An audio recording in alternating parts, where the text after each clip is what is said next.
Hi, and welcome to Startup Real Talk with your host, Kristina Karcic. I am really excited to have an amazing person here today, and we're going to dive into a really important topic. So, I'm happy to introduce you to Katya Davydova, and we're here to talk about AI. Most importantly, we're here to talk about the human skills, which we consider the final frontier in the age of AI. So, as we jump into this, Katya, I would love for you, if you don't mind, to introduce yourself to our audience and give them a little bit about your background. Absolutely. Christina, first, it's such a delight to be here with you. I feel your presence through the screen, and I'm so excited for the folks who are listening. My work is really at the intersection of the science of leadership development and the heart of being human and self-mastery. So what that means is, yes, using the knowledge, the science, the actual evidence-based principles of how do we orient ourselves in the workplace, but also having a little bit of perspective of how do we show up when we know ourselves in a way that can support ourselves, the people that we work with, and ultimately the world. What this Exactly. ultimately, yeah.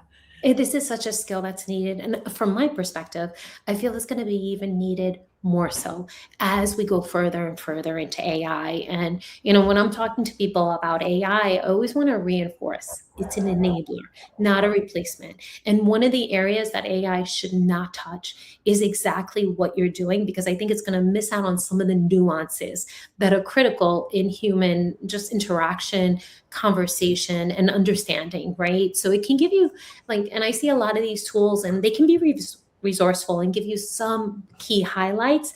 But when you're looking for that true coaching, feedback, ability to lead and lead at different levels, right? Because as you grow, what it is to be a manager versus director versus VP versus executive, they're all different. They're different versions of communication. And, an AI tool is not going to be able to pick that up necessarily and be able to coach you on how to evolve that. Absolutely. So, saying all that, I think we can really start to put the emphasis on the importance of what you're bringing to the table, and we can jump right in and just start with the different questions that I know is going to be top of mind for our audience. So, where I'd like to start is, people talk about soft skills, but in an AI enabled organization, they're often the hardest skills to build. Which human skills do you see as true performance differentiators now? I love this question because it is going to be a question that will be alive today, tomorrow, and into the future, even at ever increasing importance. I believe that one of the number one most important soft skills is the ability to give context. I want to share this answer with you via a story of one of my friend's moms who works at an accounting firm. And their organization rolled out this big AI tool across the entire enterprise. And they were like, run with it, apply it, use it in your work, help the customers get onboarded, just do it. But where was the context? And when I say context, what I'm really talking about is, what is it about this tool that's going to help the people using it, the people who are going to be affected by it, the people who are going to be sort of in the ecosystem of the tool itself? And what a lot of leaders miss is the why now, and so what? What happens after we use this tool? What are the downstream effects, and how are necessarily the people using it and who are affected by it going to be influenced by this tool? The reason that this context matters is the human brain wants to know why. If we think back to ourselves as children, what's the very number one question that we asked? Why? Mommy, why? Why do I have to go take a nap? Why do I have to eat a snack right now? Right? And I think that boils over to our adulthood, especially in the workplace. How do we make sure that people understand why certain things are happening? That's the number one skill that I see. Well said. And I think that's so critical when you have such a large transformation, right? And getting people behind it. And how often, like you said, we forget about the why. We forget about bringing the people into the actual process. And that's what's going to make it successful. So I love that. And I love that you're addressing that key element in any type of change management. But when it comes to AI, where I would say so many of the people within organizations are just so fearful of it and don't necessarily understand it. And I think it's going to be interesting because, like, right now, we're just at the tip of the iceberg on what we're uncovering with AI. It has so much more maturity and development to go through. So if you do it right now, then you can really evolve with it. So I love that piece. I think it's a huge piece that sometimes, not sometimes, often is overlooked in any type of transformation, and it can't be if you want it to be successful. So I love your guidance there. If we jump into the next question that I have for you, you've seen change in communications that fall flat and ones that work. What's the difference between an email that creates fear and one that creates clarity and buy-in? And I would actually add to that, like, in order to have that, you must have the trust. Mm-hmm. Mm-hmm. Yes, yes. So there's a couple of key elements here. You named trust, you named communication that actually lands, and I assume underneath all of that is that communication that actually results in some sort of action. But when we look at human psychology, we know that what people resist is not necessarily the thing itself, but their relationship to the thing itself. The thing in this case being AI or a new process or a new initiative. We oftentimes get so caught up in the uncertainty of how is this going to play out? How is this going to affect me and my job? And sitting in that uncertainty where we're in this limbo state is very disorienting and cognitively heavy for the brain. So, of course, we might experience either disengagement or kind of like, oh my gosh, I don't know what I'm doing, so I don't even know where to start, a little bit of procrastination and the grumblies that we might hear, right, within the workplace. What's really important about this is I'll weave in several elements. You mentioned that trust is the cornerstone. Before trust is able to happen, there needs to be psychological safety. And psychological safety, I see your reaction to that. Before I define what it is, what came up for you in that moment, Kristina? And, basically, there's a couple of components to it, right? First and foremost, is the ability to feel seen and the ability to feel, hey, I feel comfortable enough to share my opinion, share my thoughts, share my concerns. Those are critical. Without that, the psychological safety, then that's when you have a bunch of people saying yes and not actually providing their true thoughts and and also the ability to bring their authentic self. That's how I see it. But please tell me. You can correct me. Absolutely. Yes, absolutely. I want to build on that. And I want to dispel a common myth that a lot of when people throw around the buzzword psychological safety, they're like, ooh, psychological safety means that my work environment is full of comfort and that everyone's happy and everyone agrees. That is not the case. Psychological safety is not comfort, but rather it's the ability to be able to show up, to your point, as authentic, but ask the hard questions, to be able to make mistakes, to be able to say, hey, I don't actually know what this process means for me, or I don't actually know how this new tool is going to affect my work. Can you show me how? Or can you spend a little bit of time providing a little bit more context? So before trust is even built, it's creating the ecosystem or the spaces where people can feel free to make mistakes and to ask those difficult questions. Only then can we communicate around leading change.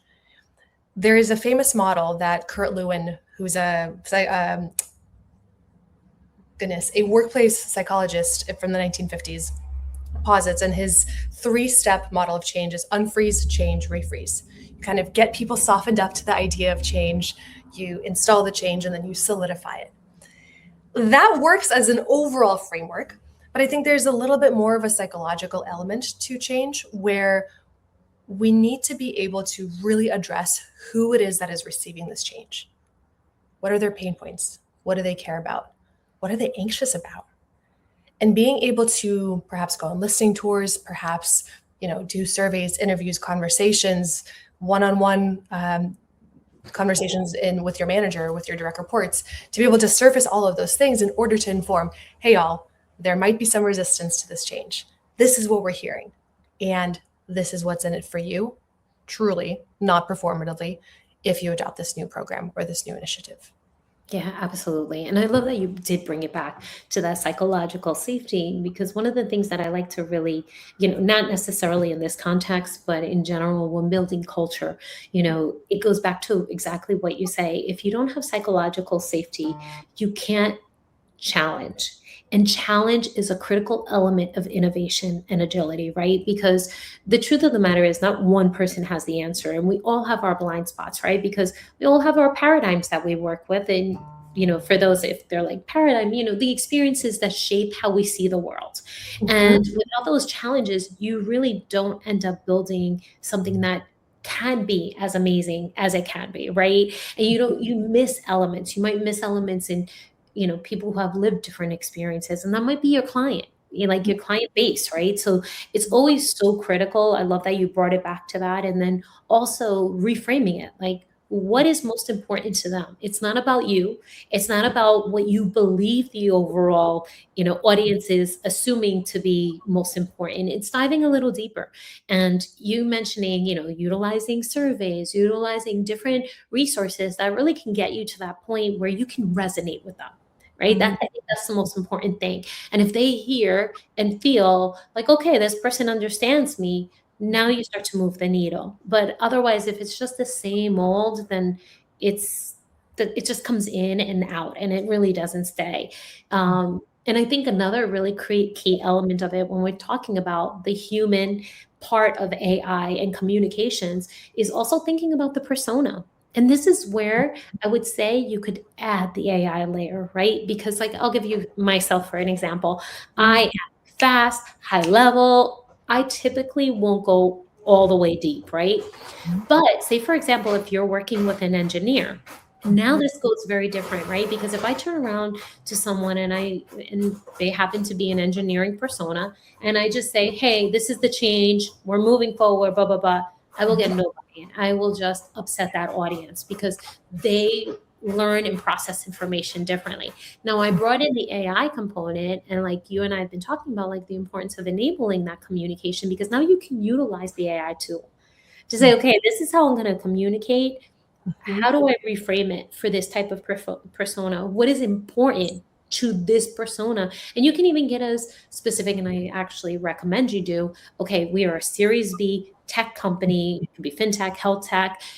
This is the group that I'm looking to communicate to. What is going to be top of mind for them? So even if you don't have survey results, you're working off of it. So that's where the intersection of AI can add that nice layer to it, but it has to start with you as a human and you coming up with that message, not AI coming up with that message and prompting it where it's only going to expand and make it stronger, right?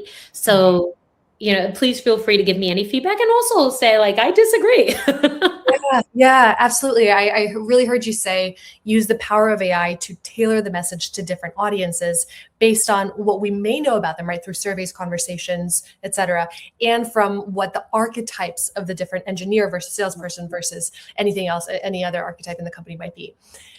And I think a crucial point here is, and that you alluded to it, is not to blindly just copy paste things from the chat box, right, from AI, but rather take a first human pass at it with our own selves. Because we are so adept as humans, from what I've seen, from what I've experienced, from what I've heard, at reading something that is AI versus something that's human. Because humans don't usually talk about, it's not X, it's Y. And there are of course contexts where using that might be appropriate. I'm not saying ban all AI, because that's not the reality that we live in, but rather to not lose our ability to critically think and to use discernment. We talked about context as a really important human first skill.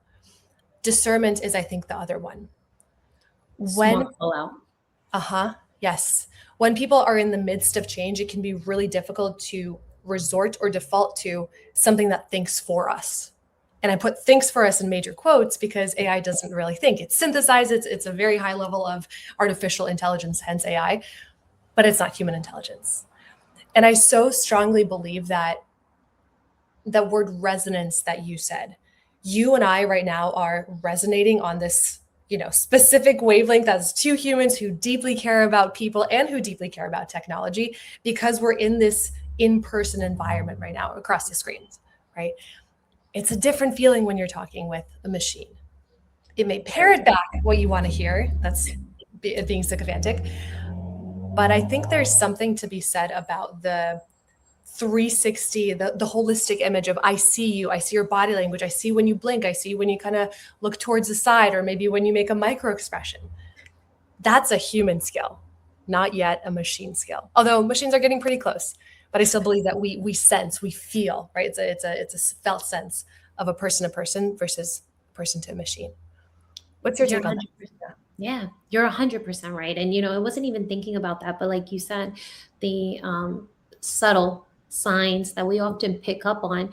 And yeah, like you said, AI we'll get there, but for those who have very high EQ, I don't think it'll ever get there, right? Because it's, to a certain extent, it's also our intuition, right? We can pick up on very, very subtle things that many people don't, or, definitely a computer, an AI system would not be able to determine, oh, and it could just be a slight movement in their eye, a slight facial expression, or just simply a word they choose to use, right? It just can be very, very subtle that for people that are in our professions, right, it automatically creates a moment where you pause Mhm. and you clarify, right? So that Mhm. this way, and I've been able to do that. I'm sure you have, as no, I should say, sure. I know you've been able to do that, right? And I think about, even, I'll give you an example of, like, this was a couple of years ago. I was in an interview and I'm talking and I could just pick up. It was so, so, so, so, so subtle.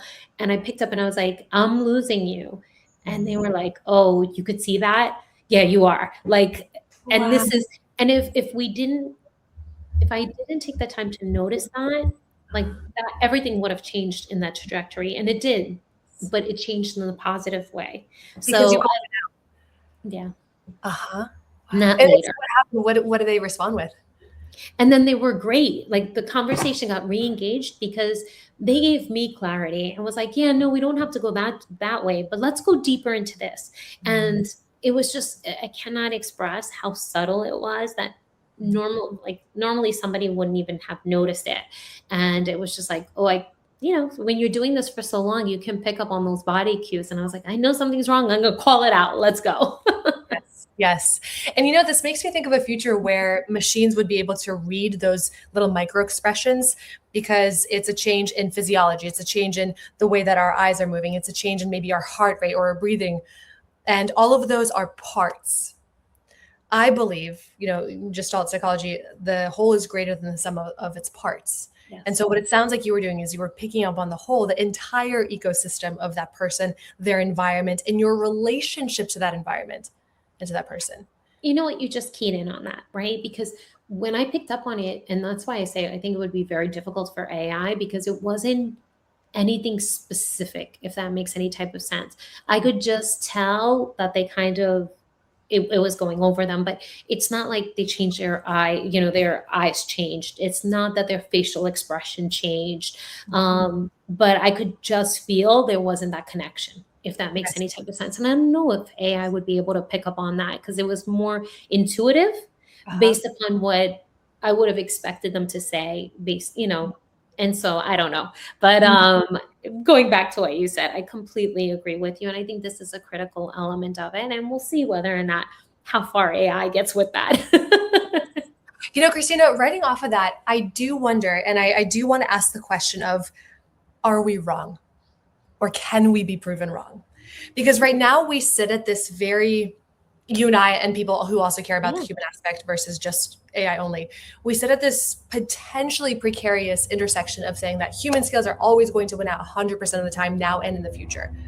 But I want to be careful about that, because while I believe in humanity for 100% of the time, for 100% of the future, I also want to be able to suspend my disbelief at least once a day. Yeah. That's when I talk about what's the marker of a good day, it's being able to suspend our disbelief at least once a day. And that type of curiosity, I think, is a third key human skill that is crucial. So context is one, setting context is one, being able to share why things matter is another, and curiosity, asking the right questions, is a third. Because when we get curious, it necessarily takes us out of defensive mode. Yes.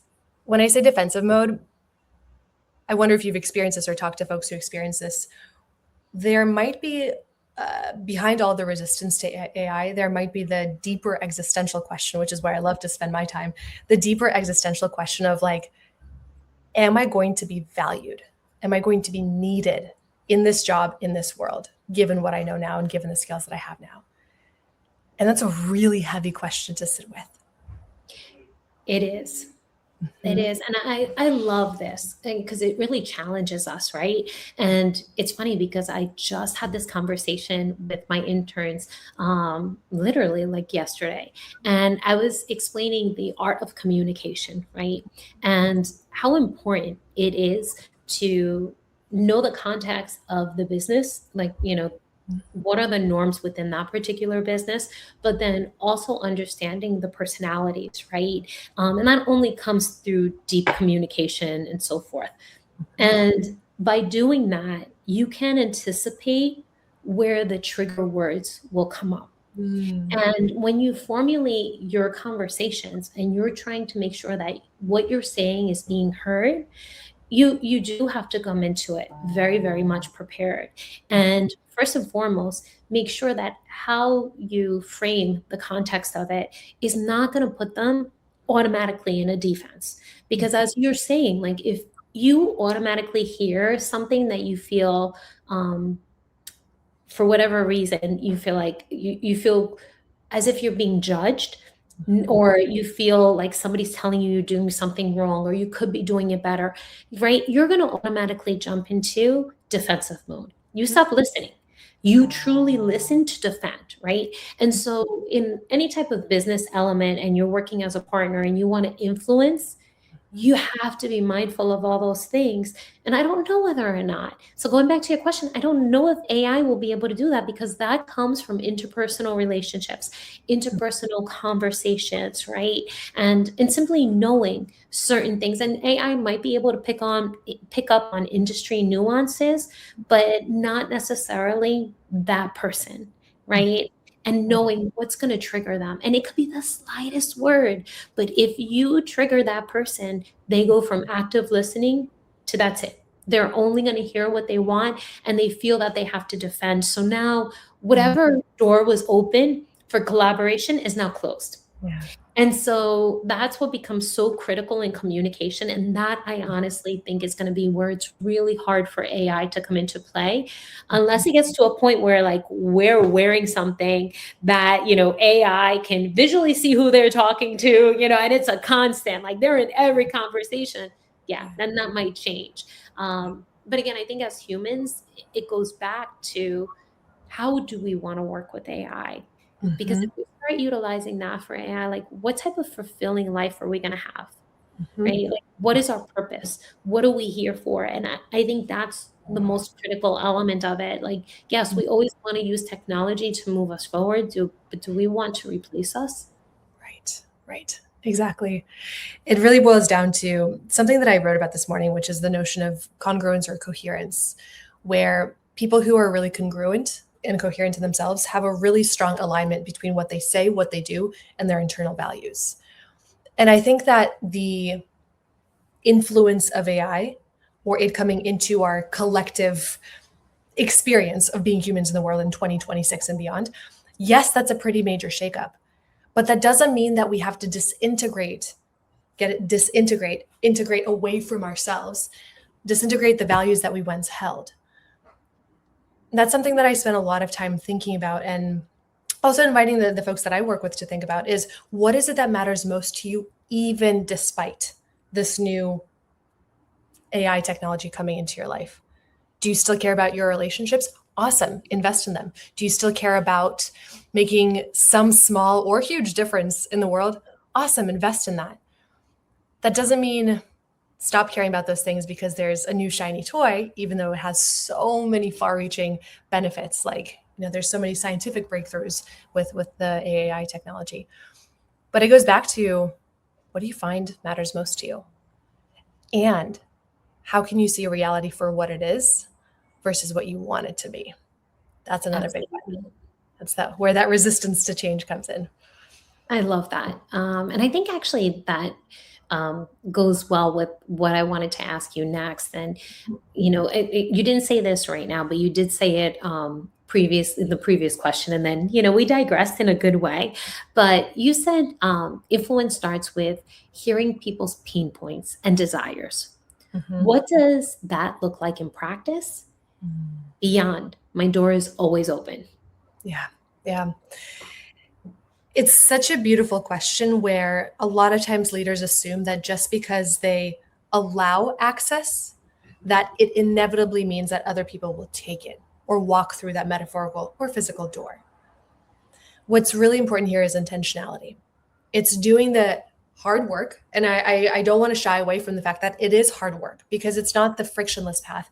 It is necessarily asking people difficult questions like, hey, what worries you? What keeps you up at night? What are you excited about? What do you fear you might lose when AI comes to our organization? What do you hope to gain?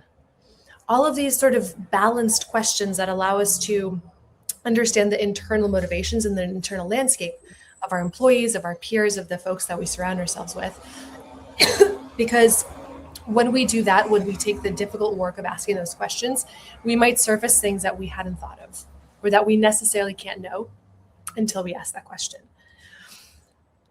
What that looks like in practice is being deliberate about hosting open office hours, right? That's really popular for hybrid or remote workplaces, about having quarterly all hands where questions are actually answered, and difficult questions, if they're not being able to be answered on the spot, of saying like, hey, we received a really specific question, we want to take some time to think about it and come back to you. And it's also the ability to say, here's everything that we know about this process, this season, this quarter. At the same time, here's everything that we don't. That second piece is huge because our brains tend to gravitate towards absence, right? If we text a friend and they're silent for a week, what do we assume? Oh no, they don't like me, right? Or oh no, they disappeared. Oh no, I must have done something wrong. So the absence of information, the brain immediately jumps to the worst case scenario. Same thing in organizations. Here's everything that we do know. Here's everything that we might not know yet. And here's how our plan is to get those answers. Yeah, and you say several key things that I really want to hone in on, and it actually goes way beyond AI. And it's funny when you're internal, and especially when you're in a startup and you're drinking from the fire hose, oftentimes you don't give yourself the space to really think about why things aren't landing and how to improve upon them, and the importance of, in particular, the role you play coming in as an external partner into the organization. I say that very specifically because as you're talking, I can quickly relate to many times where executives, leaders have open door policies and people show up and it's quiet, it's crickets, or there are not real questions. They're just on the surface. That they're really not going deeper. Or like you said, you have an all hands and it goes really, really poorly because they either hit the difficult questions or they dodged the difficult questions and didn't answer them straightforward, like straight on, right? This, I think, is just typical when you're in a reactive mode and you're building something, right? You're gonna fall into this. And every human, I don't care how high your EQ is, to a certain extent, you need reprogramming, right? Because we've been talking about the listening portion of it and how important it is to actively listen. But how easy is it to fall into defensive listening? Even somebody like yourself, myself, that, we coach this, right? How many times I have to revisit, and it's not just in the workplace. Absolutely. This is even in interpersonal skills with your children, right? And I think that's the thing that we forget is we sometimes don't think how one equates to the other, right? And I'll give you guys as an example. It was probably about 2 summers ago, and I was having a lot of difficulties with my teenage son. At the time, he was 16. He was a teenager, right?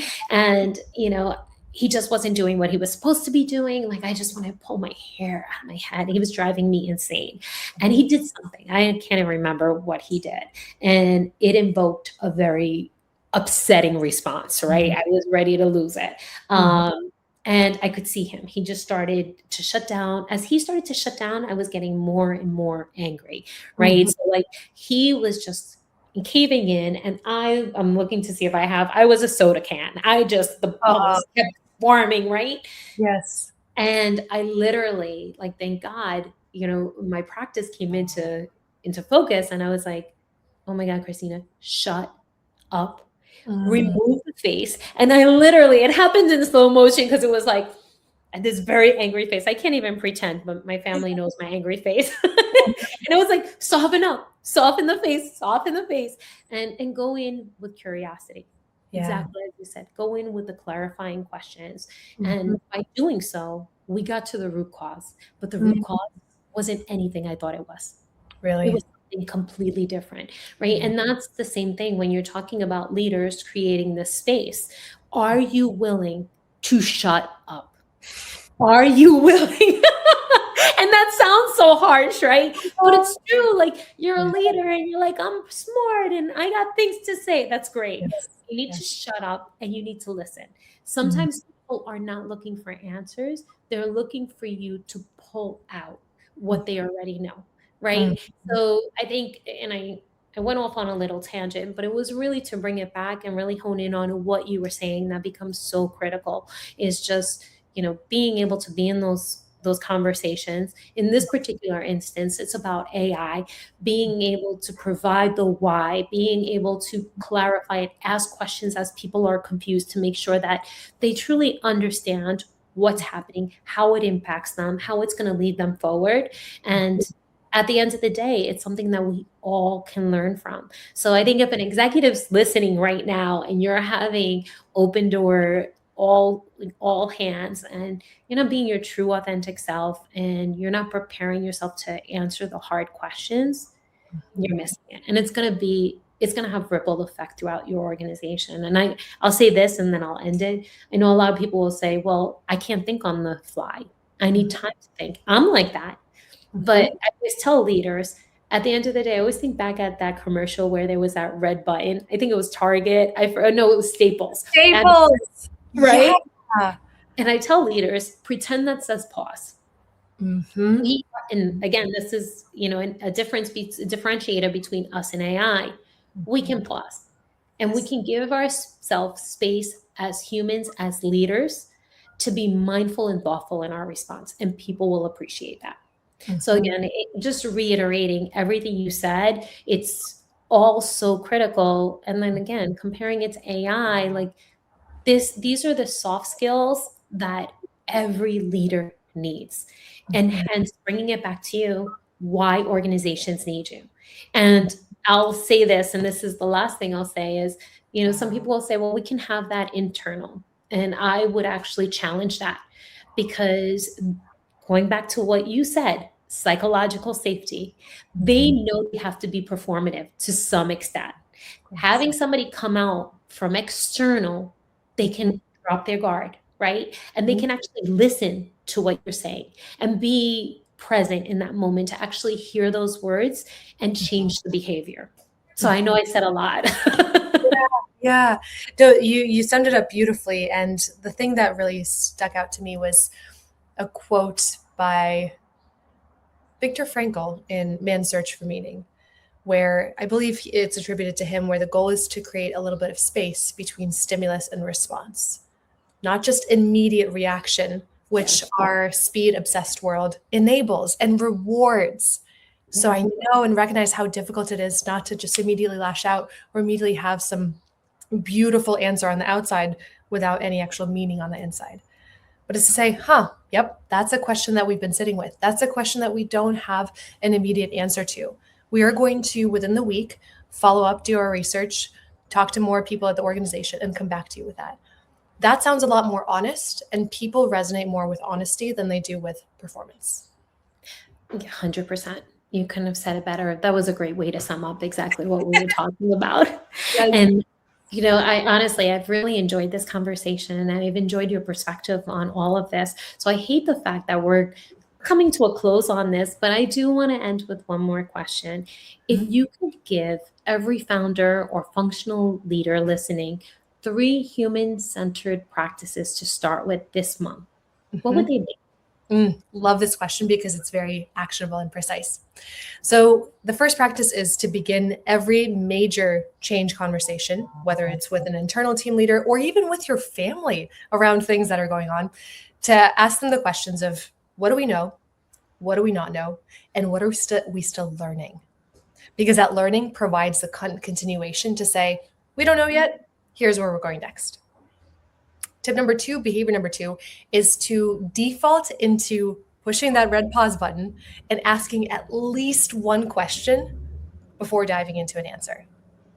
If we as leaders continuously provide answers to the myriad questions that people have, we train them to come to us with problems and us always delivering solutions. Rather, if we can encourage and empower them to practice the art of discernment, the art of critical thinking by asking them questions, we can really create a more critical, a more beautiful sort of cadre of critical thinkers. The last thing, the last thing I would say is to make this a practice. Done once is a good start. Done regularly, these listening practices, whether they're listening tours, regular conversations and one-on-ones, quarterly reflections as a whole team, those create momentum because there's regularity and a little bit of ritual to them. Yeah. It gives people the sense that, hey, I can come to my manager with uncertainty and with questions, and we'll sit in this uncertainty together. We might resolve it then, we might resolve it a week from now, a month from now, but there is at least that space to hold the tension of uncertainty together. That's amazing. I love that advice. And I hope all listening really take that to heart.